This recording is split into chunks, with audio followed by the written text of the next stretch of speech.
PCOD व PCOS म्हणजे काय? Hi everyone, I am Kiran, your fitter coach. Girls, आपण बऱ्याच वेळा ऐकलं असेल PCOD व PCOS, पण एक्झॅक्टली म्हणजे काय? चला सिम्पल वर्ड्समध्ये समजून घेऊया. आपल्या शरीरामध्ये 2 ओव्हरीज असतात, ज्या दर महिन्याला एक एक तयार करतात. जेव्हा हॉर्मोन्स बॅलन्समध्ये असतात तेव्हा पिरियड्स रेग्युलरमध्ये राहतात. पण जेव्हा लाईफस्टाईल बिघडते, जंक फूड, स्ट्रेस, कमी झोप, त्यामुळे हॉर्मोन्स इम्बॅलन्स होतात. त्यामुळे एग्ज नीट तयार होत नाही आणि ओव्हरीजमध्ये स्मॉल सिस्ट तयार होतात. इमॅजिन करा, झाडाला फुलं यायची आहेत, पण त्याला खत पाणी जास्त झाल्यामुळे ते फूल न येताच कळ्याच राहतात. सेम असंच इथे होतं. सिम्पटम्स म्हणजे इरेग्युलर पिरियड्स, वेट वाढणं, hair fall, pimples, mood swings. म्हणून लक्षात ठेवा, PCOD PCOS हा आजार नाही, तर तुमच्या शरीराचा सिग्नल आहे की तुमची बॉडी सुधारण्याची वेळ आली आहे.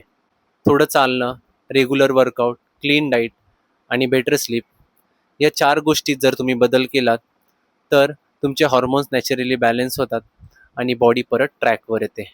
गर्ल्स, म्हणून लक्षात ठेवा, मेडिकेशनपेक्षा लाईफस्टाईल इंटरव्हेन्शन हीच बेस्ट ट्रीटमेंट आहे. थँक्यू.